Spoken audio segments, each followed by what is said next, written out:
Na madrugada do dia 25 de abril, o movimento das Forças Armadas estabeleceu o controle da situação política em todo o país.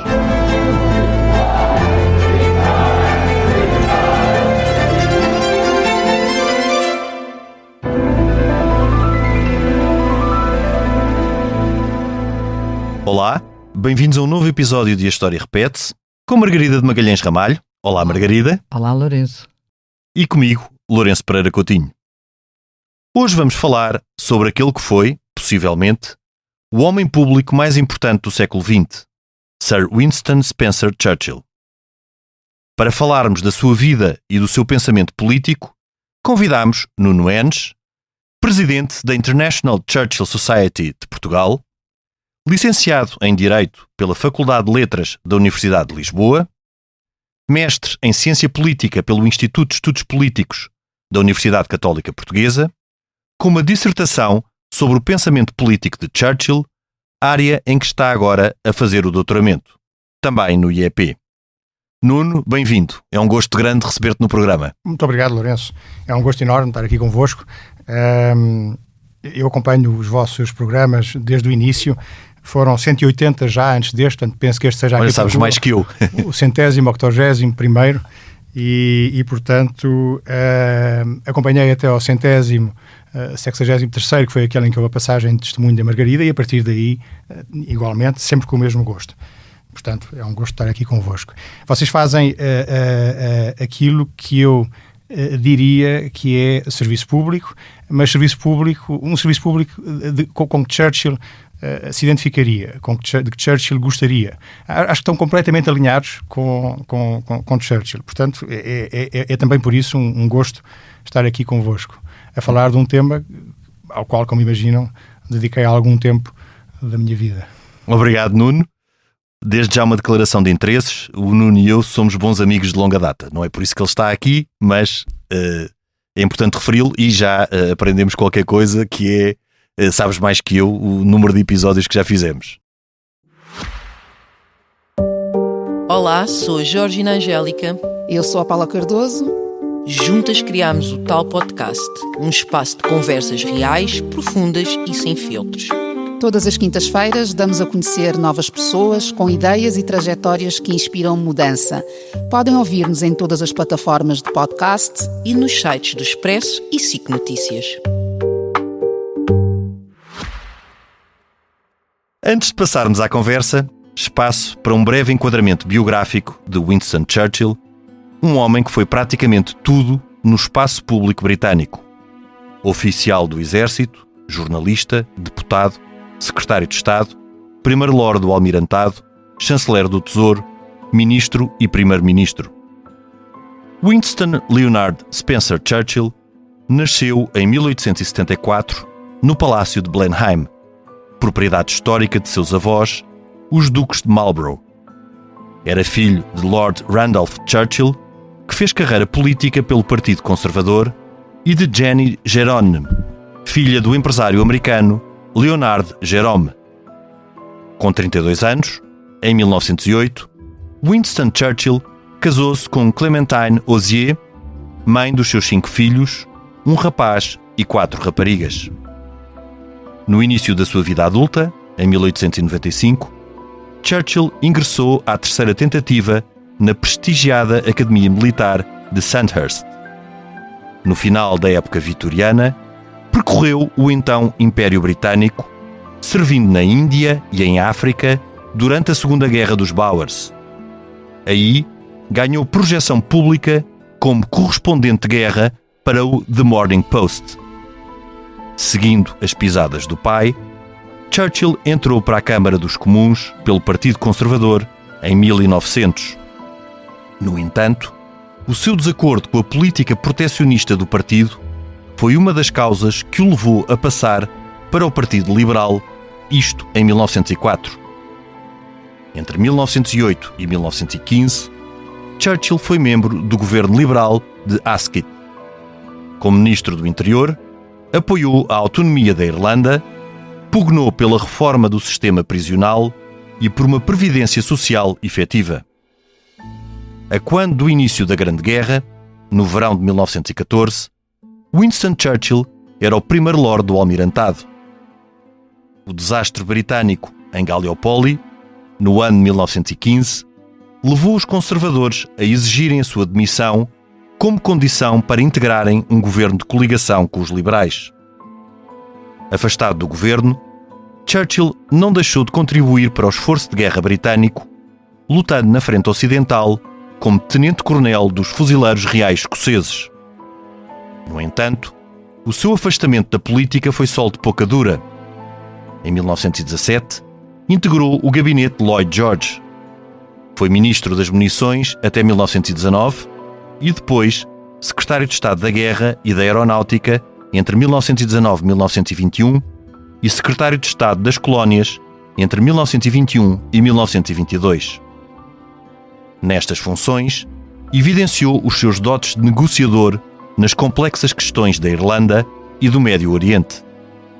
Em paralelo, afastou-se gradualmente do Partido Liberal, que perdia terreno para o Partido Trabalhista. Foi a emergência deste último partido que o fez reaproximar do Partido Conservador. Em 1924, Churchill regressou à Câmara dos Comuns como membro do Partido Conservador. Tinham então passado 20 anos desde a sua passagem para os liberais. Depois, foi chanceler do Tesouro, executando uma criticada política deflacionista. No início da década de 1930, Churchill era um político experiente e conhecido, mas desgastado pelos insucessos como Gallipoli, enquanto primeiro-lord do Almirantado, e pela sua política financeira enquanto chanceler do Tesouro. Energético, brilhante e combativo para os seus admiradores, era visto pelos seus críticos como um excêntrico conflituoso e inconstante. Durante a sua travessia do deserto política, que durou quase toda a década de 1930, chamou a atenção para o perigo nazi, que considerava ainda maior que o perigo bolchevique. Então, clamou por sucessivas vezes para a necessidade do rearmamento britânico, mas poucos lhe deram ouvidos. Os gravíssimos acontecimentos do ano de 1939 deram-lhe por fim razão. O início da Segunda Guerra Mundial reassumiu o cargo de primeiro-lord do Almirantado. Meses depois, em maio de 1940, substituiu Neville Chamberlain e tornou-se, por fim, primeiro-ministro do Reino Unido. Os anos seguintes foram para Churchill e para milhões de pessoas uma epopeia trágica e grandiosa, digna das grandes páginas da história. Por entre, e cito, sangue, suor e lágrimas, Churchill conduziu os britânicos e o mundo livre na luta contra o totalitarismo nazi. Então, não evitou perigos e pouco dormiu. A sua energia e confiança motivaram os britânicos a resistir e depois a atacar, e a sua argúcia ajudou-o a gerir as desconfianças de Stalin e a mobilizar os Estados Unidos, valendo-se, neste caso, da sua relação pessoal com Roosevelt. No verão de 1945, Churchill era, sem dúvida, um dos vencedores da grande batalha contra o horror nazi. Paradoxalmente, ou talvez não, perdeu então as eleições gerais para os trabalhistas de Clement Attlee. Com mais de 70 anos, tornou-se líder da oposição e conferencista ainda mais famoso, focando-se nos desafios da Guerra Fria, que se estava a iniciar com o Bloco Soviético, e no futuro de uma Europa dividida por uma, e cito, cortina de ferro. Em simultâneo, assistiu ao fim do Império Britânico e à sua definitiva evolução para uma Commonwealth que Churchill acarinhou, assim como as relações anglo-americanas. Churchill voltou ao cargo de primeiro-ministro britânico em 1951. Era, pois, o primeiro-ministro em funções em 1952, quando a rainha Isabel II subiu ao trono após a morte de seu pai, o rei Jorge VI. Em 1953, Churchill foi galardoado com o Prémio Nobel da Literatura, em parte pela sua vasta obra jornalística, histórica, política, biográfica e de ficção. Com a sua saúde a deteriorar-se, renunciou ao cargo de primeiro-ministro em 1955. Continuou a pensar, a pintar e a escrever até 1965, ano em que morreu, tendo então um funeral de Estado. Nuno, esta é talvez a personagem mais fascinante do século XX, impossível de detalhar em cerca de 1 hora, de um episódio de cerca de 1 hora, mas talvez começando pelo princípio, que é uma boa opção. Não é possível conhecer Churchill sem perceber as suas origens. Olha, Lourenço, a primeira coisa que se me oferece dizer depois da introdução que fizeste é, depois de teres dito tudo, ainda há tanto para dizer, e isto mostra as características muito especiais desta figura de Churchill. Churchill viveu mais de 90 anos, nasceu em 1874, morreu em 1965. Portanto, há imensíssimo para dizer e o tempo é curto. Lembra-me, aliás, uma afirmação de um político inglês também, contemporâneo, que dizia so much to do, so little time. E eu aqui diria so much to say, so little time. E espero que no fim, depois de termos, dentro daquilo que é possível, esmiuçado a personalidade e a vida de Churchill, os ouvintes aos ouvintes os ouvintes não tenham o mesmo pensamento que teve Churchill no fim da vida. Aliás, parece que foram as últimas palavras que ele disse: I'm so bored with it all. Estou tão amassado com isto tudo. Certeza que não. Certeza que não. A vida dele, o fim da vida, como tu disseste, com a saúde a degradar-se, terá provocado essa afirmação, com certeza que ele não estava farto de viver, porque foi um homem que viveu intensamente a vida e em cada fase dela, em cada passo dela, olhando para os seus contemporâneos, olhando para as pessoas da sua idade, mas tendo uma grande preocupação com a juventude também. Ele preocupava-se muito com o futuro e com a continuação não só da obra dele, mas enfim, com as gerações futuras, com as gerações vindouras. Logo na primeira numa obra que ele escreve em 1930, publica em 1930, que são as Memórias da Minha Vida, My Early Life, ele faz esse apelo aos jovens. Eu queria voltar só atrás para dizer uma coisa, Lourenço, a propósito de três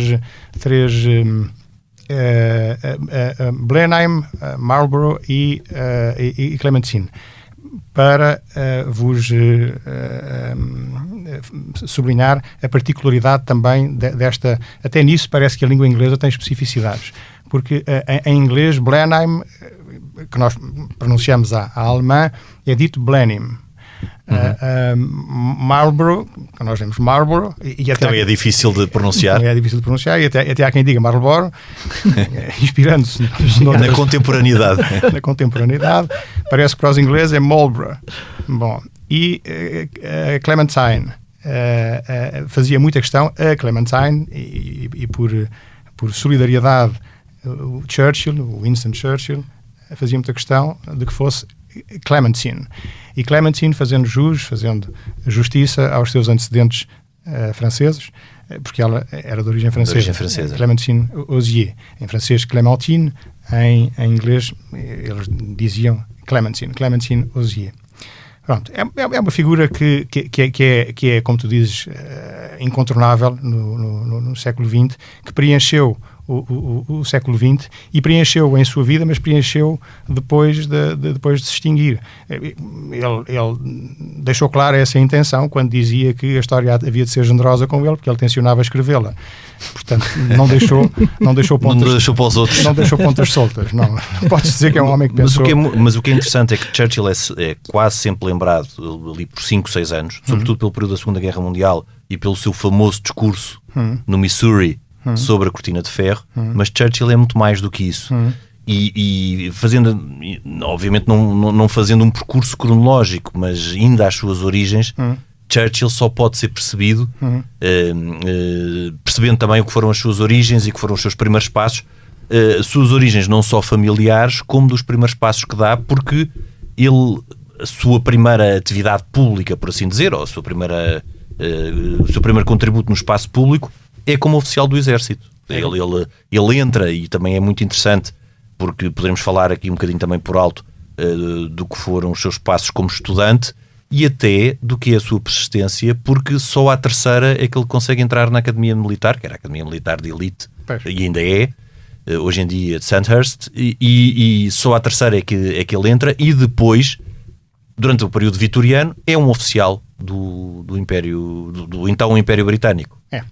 O Churchill eu penso que é pacífico. Aquilo que eu vou dizer é conhecido sobretudo pela sua ação durante a Segunda Guerra Mundial, que foi notável. Foi notável antes de chegar, antes de assumir as funções de Primeiro-Ministro, em 1940, antes até de ser Primeiro-Lord do Almirantado, em 1939, a partir da década de 30, a partir do princípio dos anos 30, que é quando ele sai do governo e começa o seu, portanto, em 1929, acaba as suas funções como Chancellor of the Exchequer, portanto, chanceler do Tesouro, ou Ministro das Finanças, e começa a sua travessia do deserto, que durará até 1939. E o grande destaque, vamos dizer assim, para Churchill, mas aí mal compreendido pelos seus contemporâneos, começa aí quando se manifesta primeiro contra a autonomia e independência da Índia, depois também a independência da Índia, e a seguir, e há uma obra dele, dessa altura, que sei que são os India Speeches, de 1931, e depois com a sua oposição à política do apaziguamento. É essa oposição à política do apaziguamento com outra circunstância, porque não é só essa oposição à política do apaziguamento que o leva a Primeiro-Ministro, mas há também uma circunstância fortuita ou institucional, que tem a ver com Halifax e a posição de Halifax, porque ambos eram possíveis sucessores de Chamberlain, mas Halifax estava na Câmara dos Lordes e não quis abdicar do seu assento na Câmara dos Lordes, não quis abdicar do seu assento e achou que, a partir da Câmara dos Lordes, não podia dirigir adequadamente o governo. Porque esta é outra particularidade de Churchill, não é? O que é fácil de perceber, atendendo à personalidade de Churchill. Se o Primeiro-Ministro está na Câmara dos Lordes e no sítio onde as coisas se passavam estava outra figura, e para além do mais, Churchill, obviamente seria a porta aberta para uma posição de enorme fragilidade política. Não deixa de ser curioso que isso tinha acontecido com o pai dele. O pai dele tinha sido Chancellor of the Exchequer, também, em 1886, portanto, Ministro das Finanças, ou Chanceler do Tesouro, e líder dos conservadores nos comuns, estando Salisbury, o Primeiro-Ministro, nos Lordes. Mas talvez Halifax tenha aprendido até com isso, porque a experiência com o pai de Churchill, com Lord Randolph Churchill, não correu bem. E até não correu bem para ele próprio, que acabou por cometer uma espécie de harakiri enfim, pela forma como conduziu as coisas nessa altura. Mas eu estava a dizer que o Churchill é conhecido fundamentalmente por essa sua fase da vida, por essa segunda fase da vida. Mas indo só aqui e não querendo agora atropelar a Margarida, não, que acho que vai fazer a sua pergunta, mas indo agora às origens e falando no pai de Churchill, a relação, por um lado, que foi distante como costumava ser à época entre pai e filho e dentro do enquadramento social que eles tinham, mas por outro lado uma grande admiração que Churchill tinha pelo pai, que terá sido fundamental para os passos iniciais que ele deu. Completamente. Deixa-me só por favor acabar o raciocínio, ou estava a dizer, acrescentando que para além dessa segunda parte da vida, há uma primeira parte da vida que eu diria que é igualmente importante. É igualmente importante, se não do ponto de vista da notoriedade pública, do ponto de vista do impacto, dos efeitos da sua vida, é igualmente importante para que possamos perceber adequadamente o homem. E depois há outra coisa que, como tu dizes, é fundamental ter-se em conta também, que é o enquadramento social de Churchill. Os seus pais, ele teve uma infância solitária. Como tu disseste, o pai estava bastante afastado dele, mas também a mãe. Também ambos a mãe, sim. estavam bastante afastados. O que, aliás, era normal na época. fazia parte Daquela... daquela época. Estamos em plena época vitoriana. Ele nasce em 1874, a Rainha Vitória morre no princípio do século XX. Portanto, aquela era uma sociedade com características muito próprias, mas que eram as mesmas no resto da Europa. Em Portugal seria a mesma coisa, em Espanha seria a mesma coisa. Seria uma exceção naquela altura, pais que, como hoje, estão em casa cotidianamente e acompanham os filhos. Os pais tinham compromissos sociais aos quais tinham que atender, até na corte, ou compromissos oficiais. Portanto, sim, há até uma história muito interessante, porque muito gira e engraçado de contar, porque, e que explica a ida de Churchill para o encaminhamento de Churchill para as Forças Armadas, ou para o Exército. Num dos poucos momentos, vamos dizer assim, em que o pai lhe deu atenção, ou um dos poucos momentos em que o pai lhe deu atenção, foi quando gastou 20 minutos a apreciar uma disposição de soldadinhos de chumbo, e ele naquela altura, Churchill, tinha uma coleção de cerca de 1.500 soldadinhos de chumbo. Portanto, é um exército, quase. A disposição, um exército de chumbo. a disposição que ele tinha feito daqueles soldadinhos. E o Churchill, o Winston, diz que era verdadeiramente notável a forma como tudo aquilo estava disposto. E o pai chegou e esteve 20 minutos em silêncio a apreciar a obra do filho. A obra do filho. E o filho achou que o pai estava verdadeiramente impressionado com aquilo que ele tinha feito, sendo que, por cima disso, no fim, o pai ainda lhe pergunta se ele não queria ir para o exército. Winston achou que o pai tinha visto nele um gênio militar de John Churchill, o primeiro Marlborough, como quiserem. Bom, mais tarde, e entrou, concorreu a Sandhurst, entrou à terceira, o que logo aí mostra que, enfim, não seria um aluno tão aplicado como isso. É um mito que ele fosse mau aluno, não era mau aluno, era um aluno médio, pouco esforçado naquilo de que ele não gostava, muito esforçado naquilo que ele gostava, sobretudo naquilo que apelava à imaginação dele, mas a imaginação dele aí começou logo a funcionar e começou-se a achar, portanto, um gênio militar, e que o pai tinha visto nele um gênio militar. Mais tarde veio a saber que o pai simplesmente tinha achado que ele não era suficientemente inteligente para ser advogado e, portanto, ia para a carreira militar.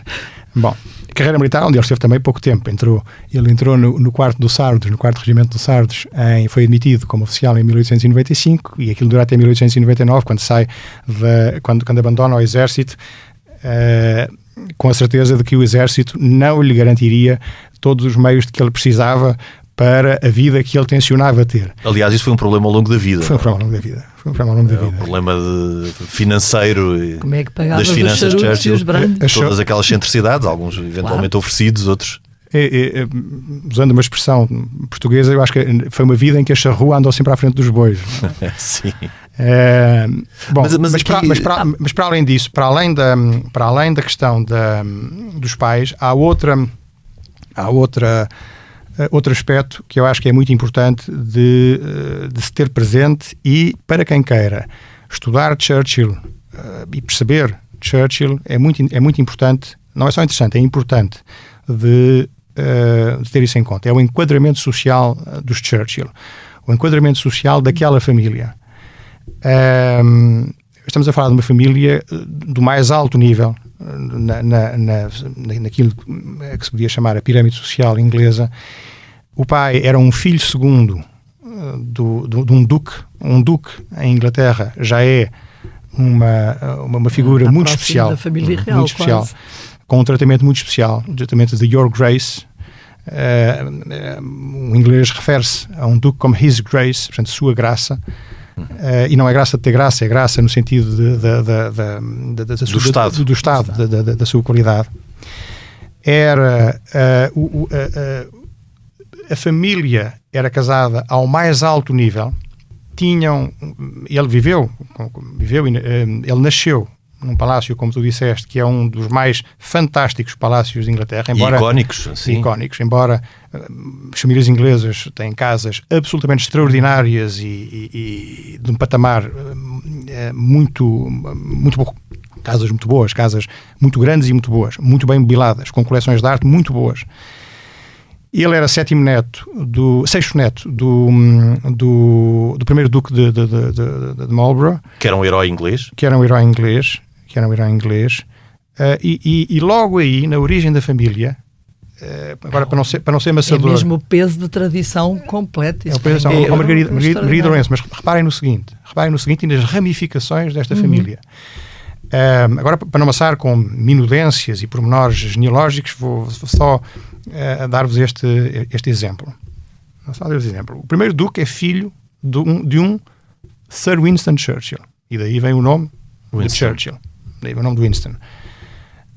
Esse Sir Winston Churchill casa e tem 3 filhos e uma filha.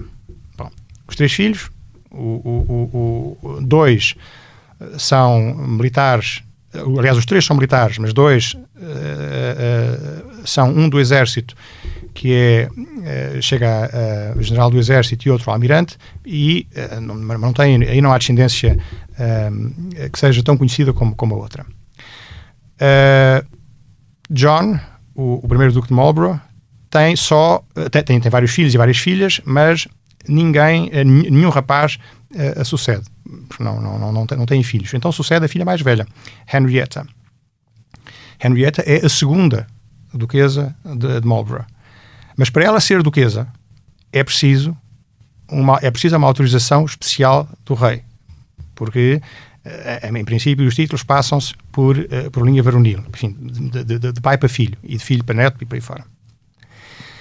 Ela também não tem filhos, e então o título passa para um filho da irmã. Estão a ver? Temos aqui assim já 2 autorizações especiais para a sucessão no título. Quem sucede no título é então um neto do primeiro duque, do John Churchill. E de quem é que era filho este neto? Era filho dessa filha, Anne, e do Earl of Sunderland. Bom, este terceiro duque tem um irmão mais novo, cujo filho é o Earl of Spencer, é o primeiro Earl of Spencer, o que quer dizer que Churchill e a princesa Diana, isto é uma coisa eram que aparentados. É uma coisa que é curiosa para os ouvintes, pode ser curioso para os ouvintes, eram aparentados. Sim. Os Churchill eram o ramo mais velho. Depois, e aqui acabo este pormenor genealógico, havia uma irmã. Esses 3 irmãos tinham uma irmã, Arabella. Arabella casa e tem filhos, e há descendência desses filhos, mas é amante do rei Jaime II e VII. Jaime II de Inglaterra, sétimo da Escócia. E tem vários filhos, um dos quais é o Duque de Berwick. E, portanto, com quem é que Churchill era aparentado também, para ti, Lourenço, que tens tantas afinidades e tanto gosto com a cultura espanhola, foi exatamente com os Duques de Alba. Portanto, vejam as ramificações. Isto parece uma... estas coisas, genealogias, vistas a seco, são coisas que até podem ser consideradas dispensáveis, mas como ferramentas da história, como ferramentas também da análise para um estudo de pensamento político e de político, é importante porque ajudam a perceber todo um enquadramento social daquela personalidade e muitos das gestos que ele... Que é óbvio que influencia bastante o Churchill ao longo de toda a sua vida, tal como o pai. Há aqui também, pelos vistos, uma referência de exigência, que o pai, ao olhar para ele desta forma, mostra também o exigente que era com a sua educação, e com ele a exigência que ele tem também para ele próprio, não é? Ele tem sentido crítico, e o seu próprio sentido de humor muitas vezes permite-lhe analisar-se e ver o que fez bem e o que fez mal. Portanto, logo à partida há uma expectativa grande em relação a alguém que tem um enquadramento social elevado, que durante toda a vida vai ter esta necessidade de manter um estatuto também adequado às suas origens, mas vai lutar contra isso, não é? Contra a necessidade de um equilíbrio financeiro, até pelo estilo de vida extravagante que Churchill tinha, e alguém que entra para o exército e que tem esta primeira experiência no espaço britânico, estando na Índia, estando também na África inglesa, onde ele presenciou conflitos, e onde se vai destacar como repórter de guerra, portanto, mostrando já a sua grande capacidade, não só de escrita, como de descrever o que se passava. E aqui podemos também, porque tu estudaste o pensamento político de Churchill, se o jovem Churchill desta fase, quando estava entre o oficial do exército e o político, já tinha um pensamento definido, ou seja, ele entra para o Partido Conservador na sequência do pai, ou por uma mera questão de seguir o percurso do pai, ou já haveria nele alguns elementos que nós podemos claramente, sendo que na altura o Partido Liberal e o Partido Conservador também as diferenças existiam, mas não eram assim tão fraturantes quanto isso, não é? Depois o Partido Trabalhista é que marcará ali a partir da década de 1920 uma ruptura maior. Mas tu já se consegue identificar neste Churchill das primeiras décadas, dos primeiros anos, algumas pistas do que foi o seu pensamento político e a sua forma de abordar o mundo.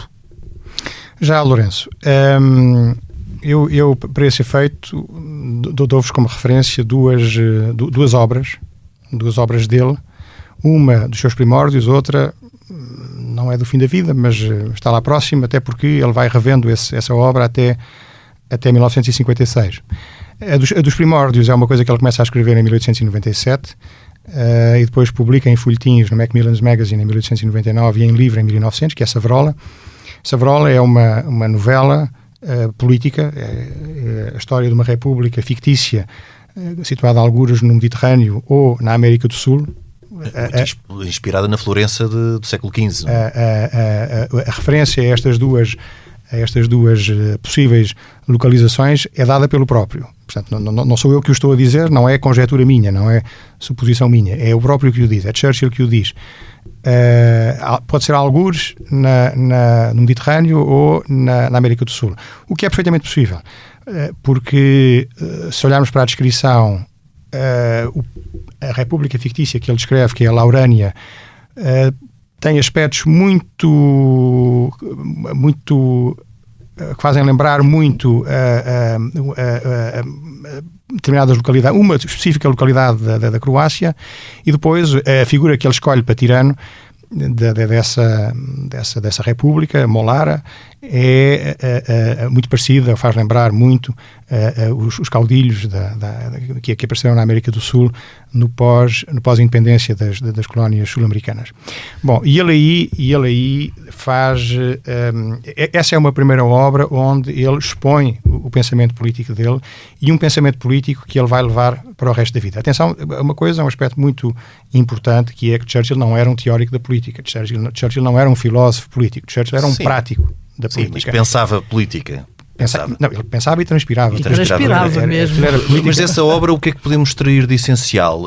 A sua apologia do sistema liberal versus um tirano, não é? Que na altura era entendido como um ditador, não no sentido contemporâneo, mas até mais no sentido clássico. A sua apologia de um parlamentarismo, do liberalismo, ou algo mais que podemos extrair dessa obra? O que podemos extrair daí, aliás, podemos extrair daí os 3, eu diria, talvez até 4 princípios fundamentais, os 3, 4 pilares em que ele assentou o seu pensamento político para o resto da sua vida, que foi a liberdade, democracia liberal, luta contra a tirania, e depois podemos, enfim, espremido um bocadinho o livro e tal, podemos dizer que também está ali assim a defesa do Império, porque de facto há lá algumas passagens onde é feita referência a isso. O que também não é de estranhar, porque é um livro que é escrito em 1890, na década de 90. Sempre o Império. Ele vai defender o Império para o resto da vida. E é datado, 1890 é o auge dos... E é datado. Agora, o que ele defende aí, e depois se quiserem podemos desenvolver isso, o que ele defende aí são aspectos muito concretos da liberdade e da democracia liberal, fazendo a apologia das especificidades da cultura política e do pensamento político anglo-saxónico, em oposição ou em contraposição ao pensamento político francófono, enfim, ao iluminismo, à francesa, e depois às ideologias revolucionárias que resultam daí, ou que seguem ao iluminismo à francesa. É quase um continuador de Burke nesse aspecto. Estes princípios estão claríssimos nessa obra, do ponto de vista da liberdade, a defesa da liberdade individual, a defesa da gentlemanship, a ideia de que há direitos, mas há também deveres, e os deveres vêm antes dos direitos. Nós temos direitos, os direitos vêm a seguir aos deveres, logo a seguir, mas só a seguir. Depois, a ideia do olhar com preocupação para para os menos favorecidos. Os ingleses têm uma expressão para isso, que é o underdog. Olhar para o underdog com verdadeira preocupação.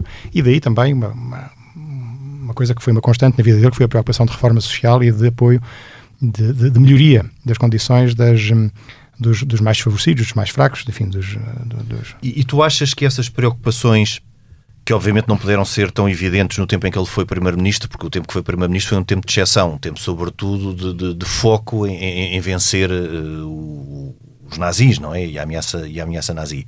Mas tu achas que esses princípios depois foram postos em prática na sua ação governativa?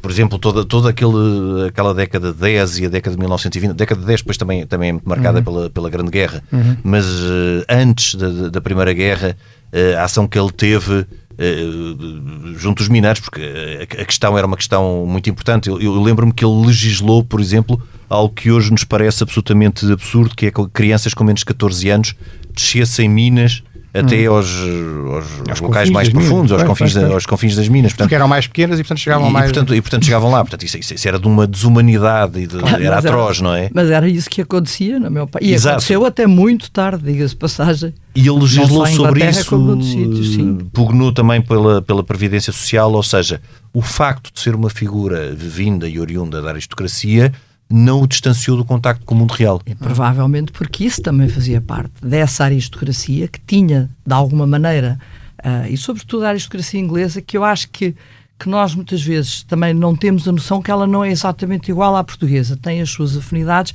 mas é um contexto sempre diferente. E a Inglaterra, ou o Reino Unido, melhor, tem uma forma de pensamento e de estar desta alta aristocracia que, de facto, acaba por ter um peso diferente, em que eles têm...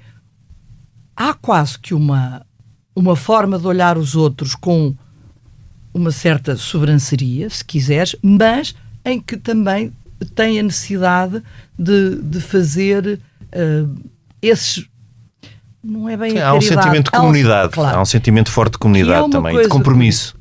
Porque uma das coisas que chama a atenção, noutras coisas que não têm a ver com o Churchill, mas que têm a ver com outras situações de famílias aristocráticas, de trabalhos onde eu já estive ligada, em que uma das coisas que há uma distinção total entre a família e os seus afins e os que estão abaixo.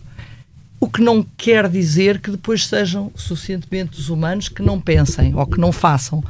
Mas essa decalagem é importante e isso vai, de alguma maneira também, ser qualquer coisa que é, a meu ver, muito curiosa na personalidade do Churchill. Agora não faço ideia nenhuma se o Nuno está de acordo ou não.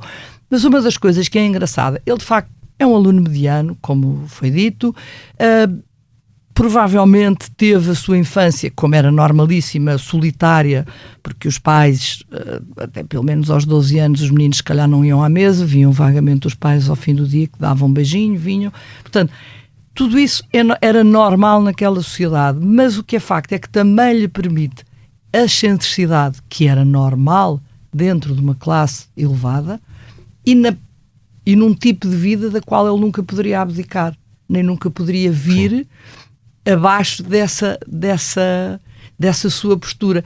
O que vai ser, a meu ver, muito importante em todo o percurso que ele vai levar depois, não só esse também é um desafio de alguma maneira de conhecer os territórios ligados ao Império, o ter sido um correspondente de guerra, que para isso também é preciso ser uma pessoa especial.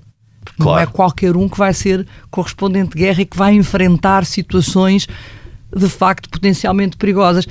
E que lhe vai dar essa vontade com que ele vai, de alguma maneira, prever e começar todo o seu trabalho no Parlamento a levantar as questões da ascensão do nazismo, que para ele eram óbvias, mas pelos vistos também não eram óbvias para os ingleses, e sobretudo uma situação que raramente também se fala e que é muito curiosa e que tem interesse, que depois do Tratado de Versailles há quase que um sentimento de culpa das potências aliadas, e quando há esta questão do desarmamento alemão, tanto britânicos como americanos e até os próprios franceses pensam que não é bom eles estarem armados quando os outros estão a ser obrigados a desarmar. E há um começo de desarmamento destes países, coisa que põe o Churchill completamente fora dele, porque de alguma forma também está a ver o que é que está a acontecer do outro lado. Sim.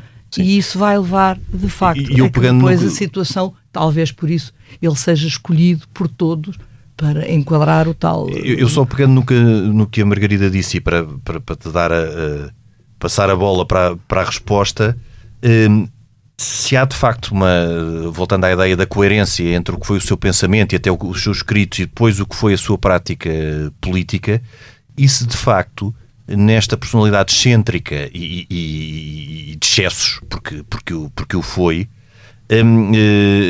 havia talvez uma capacidade de ver muito para além do que os outros viam e de alguém que tinha uma bola de cristal para prever o futuro, porque ele consegue e começa a falar de uma série de questões, sobretudo na década de 30, muito antes de todos os outros. Lourenço e Margarida, vocês agora nestas duas intervenções mostraram o porquê do sucesso deste programa e porque mostraram a enormíssima qualidade das vossas... Bondade tua. Gostaríamos imenso do vosso pensamento. Olha, em pouco disseram muito também. E eu vou talvez, primeiro aqui uma coisa que a Margarida disse e tu também disseste, Lourenço, que foi a questão da excentricidade. A excentricidade é muito curioso que a chamem que a tragam à mesa, porque ela está no pensamento político anglo-saxónico, inglês, ela está estreitamente ligada, a excentricidade está estreitamente ligada com a liberdade. Aliás, se lerem John Stuart Mill, é o que encontram. Bom, depois, a questão da natureza. Exatamente por essa capacidade de nós podermos ter um comportamento, ou seja, de uns comportamentos não serem espartilhados. Claro. John Stuart Mill, por exemplo, outros autores também tratarão disso. Mas dou como referência John Stuart Mill. Depois, quanto ao que a Margarida disse relativamente à natureza da aristocracia britânica, podíamos dissertar longamente sobre isso. Eu vou abreviar dando só um exemplo, que é o do primo direito de Churchill, portanto o nono duque de Marlborough, Sonny, conhecido como Sonny, porque antes de ser duque tinha sido conde de Sunderland. Fizeram isso um trocadilho e ficou o Sonny. Um petinom do Sunderland. É o que casa com a senhora Vanderbilt, com a Consuelo Vanderbilt, e que proporciona o restauro de Blenheim, enfim, toda a reposição do brilho no palácio. Aliás, esses casamentos da aristocracia britânica com herdeiras de grandes fortunas americanas estava muito na moda na altura. Era uma necessidade, desculpa lá. E é uma figura que foi vista sempre como muito negativa, não só pela forma como o casamento correu, como por uma série de outras circunstâncias, mas era uma figura que era verdadeiramente amada nas suas terras, pela forma como ele lidava com as pessoas que dependiam dele, trabalhavam para ele. Atenção, dependiam dele, não é um depender dele feudal, é depender dele. Muitas destas casas inglesas de há muito tempo evoluíram quase para um modelo empresarial. Aquilo funciona com uma lógica muito especial. De comunidade, quase de uma comunidade em redor da casa senhorial, não é? Exatamente. Olha, o nosso rei Dom Manuel, que viveu em Inglaterra, como se sabe, depois do exílio, frequentou uma série destas casas, e algumas casas onde ele esteve são hoje verdadeiras empresas, mas com CEOs, com CFOs, com pessoal altamente especializado. Bom, mas o interesse deste Duque do Nono, portanto, primo direito do Churchill, pelas pessoas que viviam nas suas terras, aqueles que trabalhavam para ele, era um interesse genuíno. Inclusivamente, se eles precisavam de usar as terras, enfim, se ele não estava e precisavam ele autorizava, e quando estava ausente, permanentemente ligava para as terras, saber como é que estavam a colher os trabalhos e tudo mais. Portanto, há essa preocupação, de facto, Eu aqui diria que é com alguém que está na pirâmide social abaixo dele, não necessariamente com o underdog, mas essa preocupação vai abaixo ainda disso, vai àqueles que passam verdadeiramente dificuldades. Uma coisa muito curiosa é que o pensamento de Churchill, a propósito ainda da liberdade, e que será típico também do pensamento político anglo-saxónico e inglês, é o de uma intervenção do Estado para assegurar que ninguém vive abaixo dos patamares mínimos dos patamares mínimos, mas a intervenção do Estado é limitada a isso, é limitada vai assegurar os mínimos. A assegurar os mínimos. Daí para a frente, isto é, a criação de uma rede de amparo abaixo da qual ninguém cai. Mas também não vai para além disso. Mas depois o resto depende de cada um. Se quiserem, é o princípio da subsidiariedade aplicado com rigor.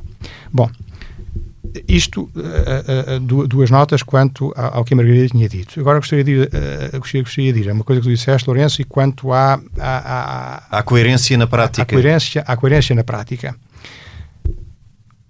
Churchill manifesta essas preocupações desde muito novo e aplica-as desde muito cedo. Empenha-se nelas desde muito cedo. Logo na mudança a partir da mudança para os liberais, em 1904, portanto, a primeira vez que ele vira a casaca, ele vira duas vezes a casaca, ele é um vira-casaca e um vira-vira-casaca. Ele vira e revira. Vira e revira. Um revira-casaca. Mas a primeira vez que ele vira a casaca... Mas atenção que ele falava disso com imensa boa disposição e tinha até uma justificação para isso que tem a ver com a consistência política dele. Portanto, ele dá uma explicação muito elaborada para isso, mas que faz sentido também. Eu depois iria aí. Bom, e o que é que ele quando ele muda para os liberais, portanto, he crosses the floor, atravessa o corredor, a Câmara dos Comuns, para se sentar junto dos liberais. O que é que, portanto, junta-se aos liberais, faz isso em 1904, e agora reparem aqui numa particularidade: alguém que trai o seu partido em 1904, em 1905 é subsecretário de Estado das Colónias. Pois, o crime compensa. E em 1906 é Presidente da Junta de Comércio. E em 1908 é Secretário de Estado do Interior. É a graça do sistema inglês. Secretário de Estado do Interior. E por aí fora. Podemos ir por aí fora. Depois portanto, em 1908, depois em 1910 é Primeiro-Lord do Almirantado. E por aí fora. E depois não corre bem, etc, como tu disseste há bocadinho. Nessa primeira passagem pelo governo, são evidentes e é manifesto o empenho dele na reforma social. Aliás, a reforma social é uma das razões que o leva a mudar. Dos conservadores para os liberais. Há várias razões que o levam a mudar dos conservadores para os liberais. Ele discorda da forma como a guerra anglo-boer, a segunda guerra anglo-boer, porque a primeira tinha sido muito antes, mas a segunda como a guerra estava a ser conduzida, o proteccionismo. Como tu disseste. Bom, podíamos ir por aí fora, há mais algumas razões, mas uma delas é exatamente o empenho que ele tem na reforma social. Ele quer, de facto, reformas sociais. E quando chega ao governo vai se empenhar nisso. E vai se empenhar, por exemplo, na melhoria das condições de vida dos trabalhadores, das condições de trabalho dos trabalhadores, falaste nas crianças que desciam às minas. Vai se empenhar em que se acabe com a mão de obra escrava, a mão de obra chinesa escrava na África do Sul. Vai se empenhar na reforma das prisões, portanto, melhoria de condições dos presos. Agora, uma coisa muito importante, Lourenço, também, que é a passagem dele pelo vou usar aqui uma expressão que não existe, que é o primeiro-ministério, mas a passagem dele pelo governo como primeiro-ministro, ele passa duas vezes pelo governo como primeiro-ministro. Passa uma primeira vez de 40 a 45 e uma segunda vez de 51 a 55. Exato. E se da primeira vez ele tem tem o foco fundamentalmente em questões de política externa, evidentemente a guerra e as relações internacionais, e até o conseguir juntar, enfim, tornar uma realidade coesa e sólida, enfim, dar solidez à coligação antinazi, aquela oposição antinazi, e conseguir trazer os americanos e envolver os americanos na guerra e tudo mais. E, portanto, se a primeira fase está focada, ele está focado muito mais nisso. Aliás, também considerem que o governo inglês de 31 a 45 vai ser um governo nacional. Sim. É um governo de coligação. De coligação. De 39. Onde participam de 31 a 45. Ele começa logo em 31, o governo de coligação. Começa muito atrás disso, porque começa por alturas da Grande Depressão, Grande Crise. Numa primeira fase, de 31 a 40, é um governo de coligação ou um governo nacional para dar resposta, das consequências de 29. Para dar resposta às consequências de 29 e 31. E depois de 40 a 45, e Churchill esfia o governo a partir de 40 até 45. Portanto, de 40 a 45 é um governo, se quiseres, de guerra, ou se quiserem. Claro. Sim, é um gabinete de guerra. Agora, quando ele volta em 51, depois daquela saída apressada da Madeira, reparem que estou já aqui a sair por um tema, estou a dar... Exatamente. Estou a dar o ouro ao bandido. Desculpem a expressão que estou a usar convosco. Com certeza não são bandidos, ou se são bandidos muito queridos. Comigo, para mim, pelo menos. Mas, ou por uma boa causa. Ou por uma boa causa. Mas, depois daquela saída apressada da Madeira, onde estava de férias, em 50, às eleições de 51, ele é eleito e permanece como Primeiro-Ministro, ou exerce as funções de 51 a 55. E de 51 a 55, a preocupação dele são ainda as relações internacionais, até porque temos o problema da União Soviética, mas muito também preocupações sociais. E também não é, reparem que também não há muito pragmatismo em tudo isto. Um dos motivos pelos quais Churchill perdeu as eleições em 45, apesar da sua aura extraordinária de ser um herói, que provavelmente teriam, foi, enfim, havia essa gratidão, mas ele também era visto como e aqui dou já faço já uma passagem para aquela que é a razão que vos vou dar, uma das que foi e que eu vos vou dar para ele ter perdido as eleições. Portanto, ele é visto como uma figura de guerra, um excelente líder de guerra, mas os ingleses queriam paz naquela altura, já bastava de guerra. E reconstrução. E não se esqueçam que na campanha de 45 ele faz aquele erro crasso, que foi completamente desaconselhado pela mulher a fazer, que foi de apontar o dedo aos trabalhistas, que ele associava aos socialistas, já não nessa altura, mas para trás tinha-os associado, e aí vai buscar uma memória do passado e vai dizer que não seria possível um governo trabalhista. Reparem que os trabalhistas já tinham estado no governo na década de 20 e depois na década de 30, 29 a 31, e vai dizer que não seria possível um governo trabalhista que não assentasse numa qualquer forma de polícia política, numa qualquer Gestapo. Claro. E aquilo cai pessimamente na eleitorado inglês. Só podia cair mal. Claro. Bom, mas para além disso, os trabalhistas aparecem com uma proposta de reforma social, de aprofundamento do Estado Social, que os conservadores não acompanham. Assentam na imagem de Churchill, na figura de Churchill, na aura de Churchill, e acham que aquilo são favas contadas. Mal, porque depois aquilo não correu bem. Quando Churchill é eleito em 51, já aprendeu a lição. E, portanto, vai agarrar nessa questão do Estado Social. Né? Aliás, os trabalhistas nessa altura vão fazer o possível por implementar e vão-se agarrar ao plano Beveridge e, a partir daí, desenvolver o Estado Social. Ou também com base nisso. Mas indo desta fase de grande sucesso de Churchill, que foi este tempo da Segunda Guerra, para aqueles que foram os seus fracassos e os seus insucessos, que também existiram, já falámos de vários, e podemos, porque o tempo está a voar, e de facto podemos alinhar estes temas por grandes blocos, para não fazer uma descrição exaustiva de cada um dos pontos. Já falámos no seu fracasso como Primeiro-Lord do Almirantado, na operação em Gallipoli.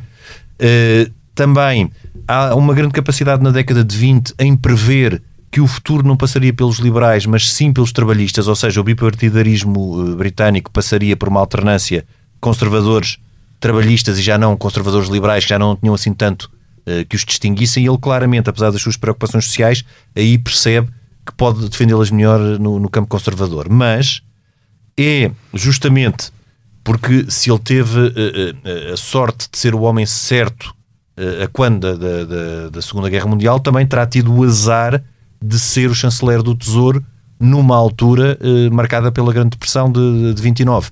E como tu falaste, na década de 30, se há um governo de coligação que começa justamente para fazer face de coligação ou de União Nacional, para fazer face ao impacto que foi a crise de 29, Churchill também acaba por ser muito acusado pela sua política como chanceler do Tesouro, ter sido um dos responsáveis pela incapacidade do Reino Unido em responder a uma crise que na altura foi global e mostrou que pela primeira vez o chamado sistema capitalista era global e tinha repercussões em variedíssimos lados, que não só nos Estados Unidos. Portanto, esse acaba também por ser um tempo de travessia do deserto, mas em que ele mais uma vez consegue prever o futuro no meio disto tudo, porque esta travessia do deserto também acaba por ser mais em sentido figurado, porque ele continua a ser um homem público muito ativo, não esteve resguardado, nem esteve na retaguarda, continua, e na Câmara dos Comuns continua a falar muito e a alertar muito para o que seria o perigo nazi. Mas o que é interessante é que alguém que teve uma ação absolutamente decisiva, até pela sua personalidade, para ser o homem certo,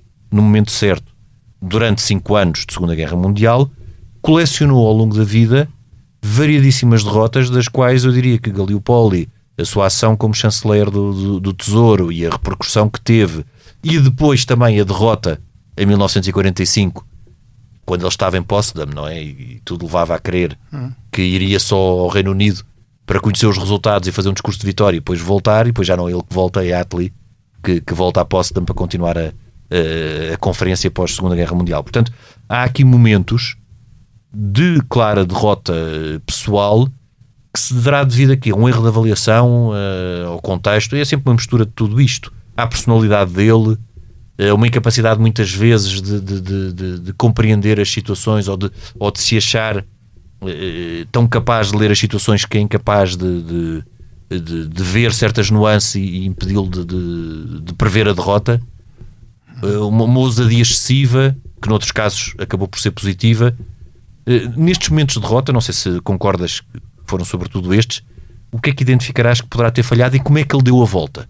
Isto porque depois eu acho que também era interessante, muito rapidamente, porque o tempo está a voar, irmos também um bocadinho ao que foi a sua obra como autor, não é? E que lhe garantiu o Prémio Nobel da Literatura em 53. Lourenço, ele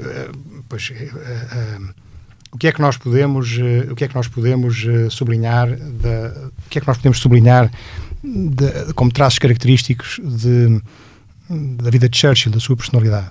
Eu diria que há três grandes traços. Por um lado, a coragem física e coragem moral.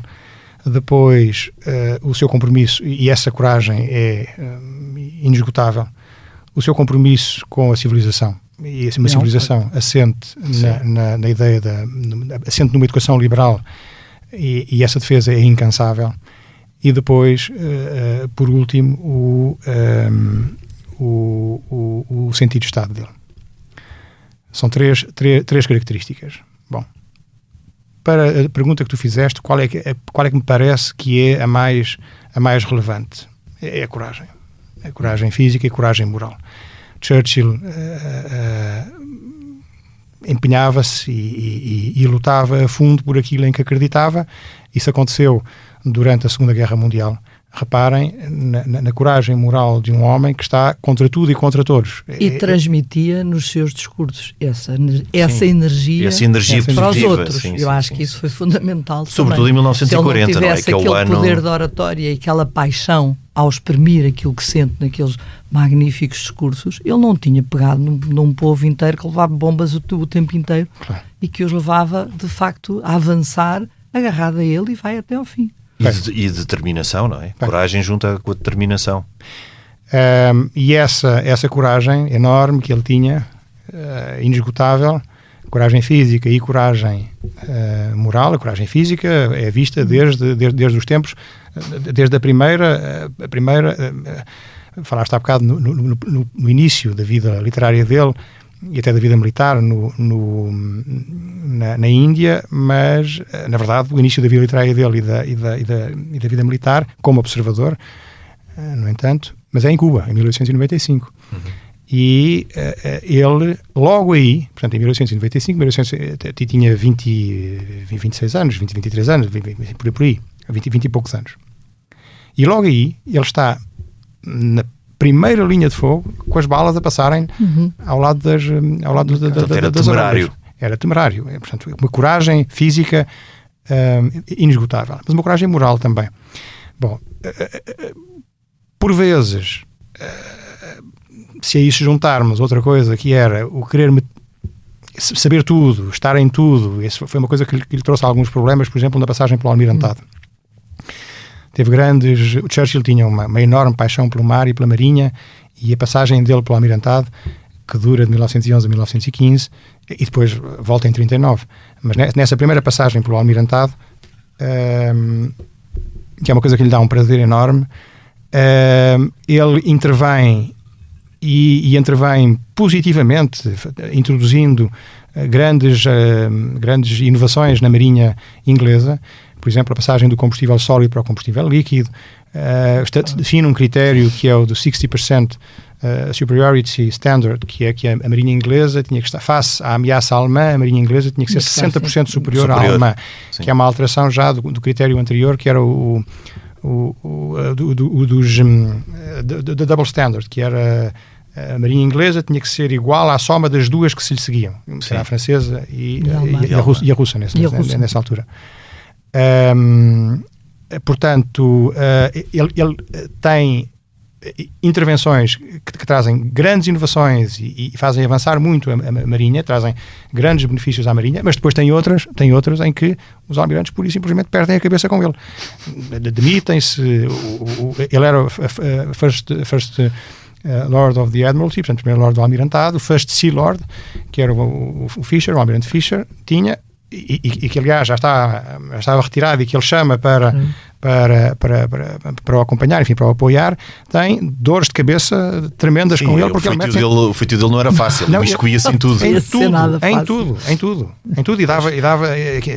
Mas aí com uma característica muito interessante, que é também da previsão do futuro, quando tu falas para os nossos ouvintes perceberem do fim dos combustíveis sólidos, estamos a falar sobretudo de carvão, e que há uma reconversão para diesel ou para derivados do petróleo. E isso também é muito interessante. O nosso tempo está a voar, e provavelmente Nuno voa mesmo. Traz de fazer o favor de vir cá para um outro episódio para continuarmos este, mas percorremos mais ou menos de uma forma muito, muito genérica não só as facetas como as particularidades de Churchill, mas indo agora um bocadinho a uma parte não política, mas também sempre relacionada com política, porque foi uma área que estudaste bastante. Já falámos um bocadinho do pensamento de Churchill, mas é muito interessante porque esta personalidade eminentemente prática é também um artista. É alguém que gosta de pintar e é alguém que gosta de escrever, e que não só gosta de escrever, como recebeu por isso um prémio Nobel da literatura. Bom, para já, a escrita foi em grande parte, e hoje em dia isso não era possível, muito menos em Portugal, sim, o suporte da sua vida, não é? Deu-lhe algum aconchego financeiro e algum... mas estas duas componentes, a pintura e a escrita, e o seu sentido estético, porque Churchill também era um esteta, com a sua personalidade muito singular, tudo isso compõe uma personalidade notável. E eu gostava só para fecharmos, e já agora também perguntar-te um bocadinho, que em muito breves traços descrevesse para os nossos ouvintes saberem o que é a International Churchill Society, que para fecharmos falássemos um bocadinho deste seu lado e desta sua veia de esteta e de artista. Olha, o Churchill escreveu qualquer coisa como há quem diga que 10 milhões, há quem diga que 20 milhões de palavras. Se partires do princípio que um livro... Não havia contadores na altura como computadores de palavras. Se partires do princípio que um livro de 300 páginas tem cerca de 100 mil palavras, dá à volta de 200 livros. Bom, Camilo Castelo Branco escreveu cerca de 250, António Lobo Antunes escreveu cerca de 40. Portanto, tens aqui sim uma ideia da obra dele e da capacidade de escrever. Atenção, eu não estou a falar só de livros, estou a falar de palavras que ele deixou escritas por ele. Sim. Discursos, livros, por aí fora. Sobre ele escreveu-se já qualquer coisa como 60 milhões, já uma estimativa de 60 milhões de palavras. Quanto a viver da escrita, deixa-me dizer-te que eu concordo contigo, não sei se seria possível nos nossos tempos, e pelo menos em Portugal, oferir rendimentos como ele oferiu, de cerca de 1 milhão e 72 euros, 1,72 milhões de euros. Euros ou libras? Não, euros. 1,72 milhões de euros por royalties. Por ano. Pois. E mesmo assim estava sempre em dificuldades financeiras. Bom, Quanto a essa faceta dele, sim. Há dois ensaios dele, um que é Painting as a Pastime, que é publicado em 1921, e outro que é Hobbies, de 1925, onde ele fala disso. E ele diz que grandes responsabilidades têm necessariamente que ser acompanhadas por alguma coisa que permita descansar o cérebro. Permita ao cérebro descansar. Sem dúvida. E descansar o cérebro não é agarrar um livro e ler, não é estar deitado. Implica usar as mãos. Poderia ser jardinagem, poderia ser pintura. Assentar tijolos, como ele fazia. Claro, achar que o fazia muito bem, depois os pedreiros iam desmontar aquilo tudo e montavam aquilo tudo bem, ele voltava no dia a seguir e aquilo estava impecável, mas tinha sido revisto pelo... Portanto, ele tinha essa característica, ou tinha esse interesse. Quanto à escrita, também, pois, evidentemente, ele mete-se na escrita começa com o jornalismo, por necessidades financeiras, e ele tem até pelo jornalismo, exatamente. Quando vai a Cuba em 1895, ele vai já como correspondente de guerra. É observador e tem uma licença para ir como observador e escreve como correspondente de guerra. Faz umas crónicas ilustradas que depois ele vai fazer referência quando depois quando escreve a propósito da pintura. Ilustradas por ele próprio? Ilustradas pelo próprio. Isso é extraordinário. Ilustradas pelo próprio. E portanto ele tem essa coisa.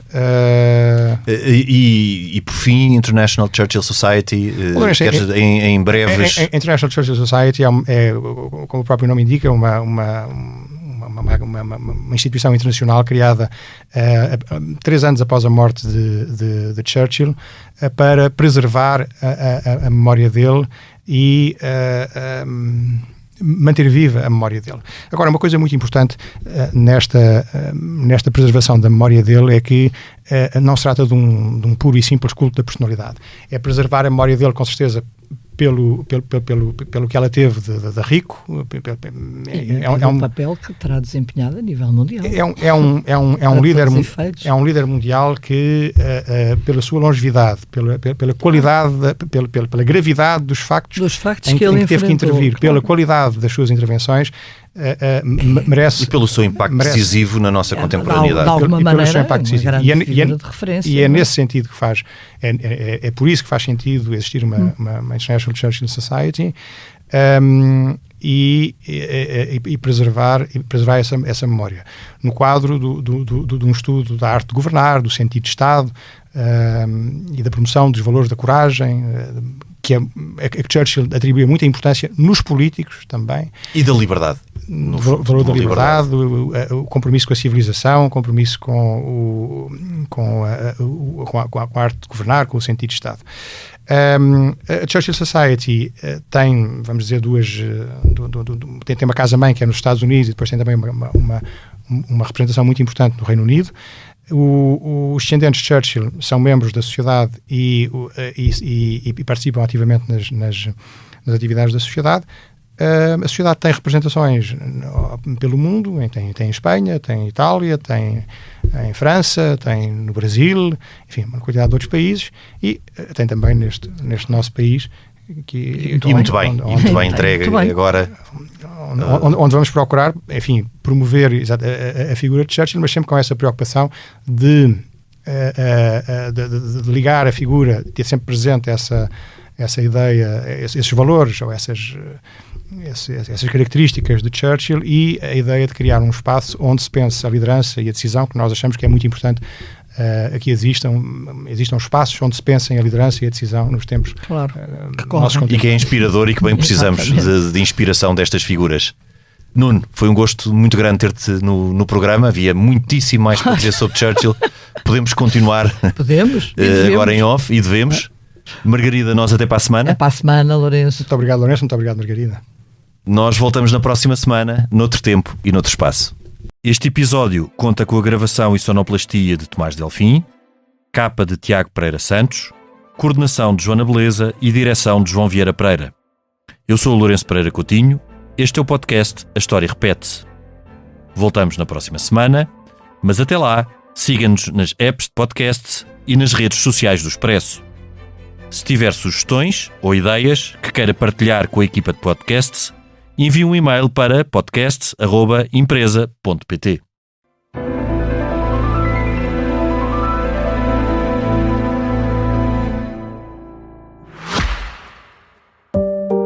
Olá, sou a Georgina Angélica. Eu sou a Paula Cardoso. Juntas criámos o Tal Podcast, um espaço de conversas reais, profundas e sem filtros.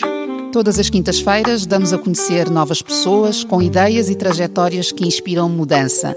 Podem ouvir-nos em todas as plataformas de podcast E nos sites do Expresso e SIC Notícias.